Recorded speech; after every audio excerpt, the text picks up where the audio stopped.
بسم اللہ الرحمن الرحیم۔ شروع کرتا ہوں اللہ تعالیٰ کے نام کے ساتھ جو بڑا مہربان نہایت رحم کرنے والا ہے۔ سیدنا ابو ہریرہ رضی اللہ عنہ سے روایت ہے، رسول اللہ صلی اللہ علیہ وآلہ وسلم نے فرمایا، جو شخص کتا رکھے اور وہ شکاری یا بکریوں کی حفاظت کے لیے نہ ہو تو اس کے عمل میں سے ہر روز ایک کی رات کا نقصان ہوگا۔ حضرت ابو ہریرہ رضی اللہ عنہ کہتے ہیں کہ رسول اللہ صلی اللہ علیہ وآلہ وسلم نے فرمایا،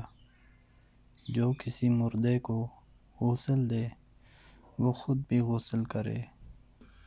حضرت علی رضی اللہ عنہ کہتے ہیں کہ رسول اللہ صلی اللہ علیہ وآلہ وسلم نے فرمایا، جس نے کسی مردے کو غسل دیا،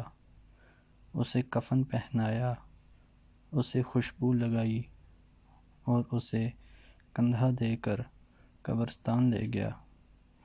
اس پہ نماز جنازہ پڑھی اور اگر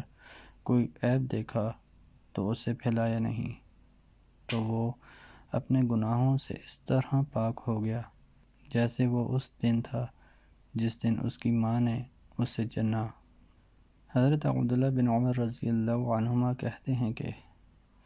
رسول اللہ صلی اللہ علیہ وآلہ وسلم نے فرمایا، تمہارے مردوں کو امانت دار لوگ غسل دیں۔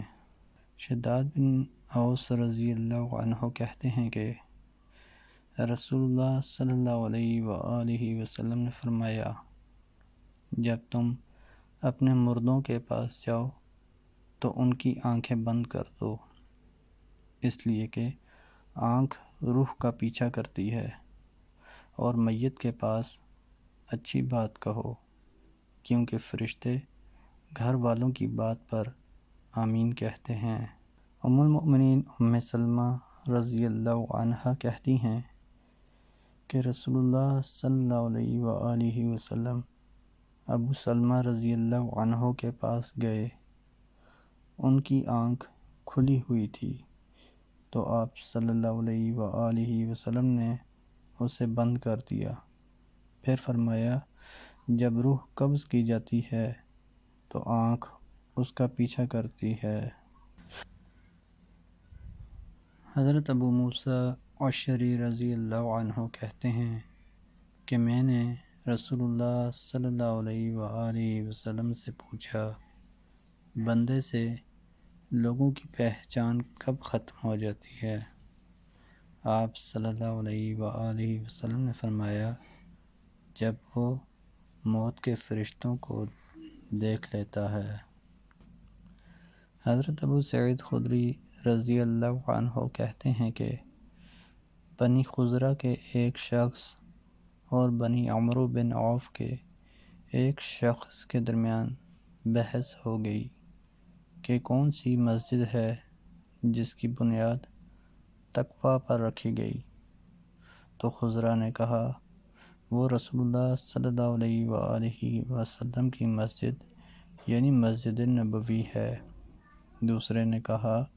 وہ مسجد قباء ہے۔ چنانچہ وہ دونوں اس سلسلے میں رسول اللہ صلی اللہ علیہ وآلہ وسلم کے پاس آئے تو آپ نے فرمایا، وہ یہ مسجد ہے یعنی مسجد نبوی، اور اس میں یعنی مسجد قباء میں بھی بہت خیر و برکت ہے۔ حضرت ابو ہریرہ رضی اللہ عنہ کہتے ہیں کہ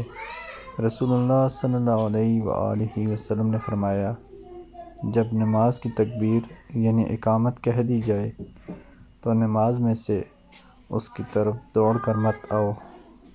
بلکہ چلتے ہوئے اس حال میں آؤ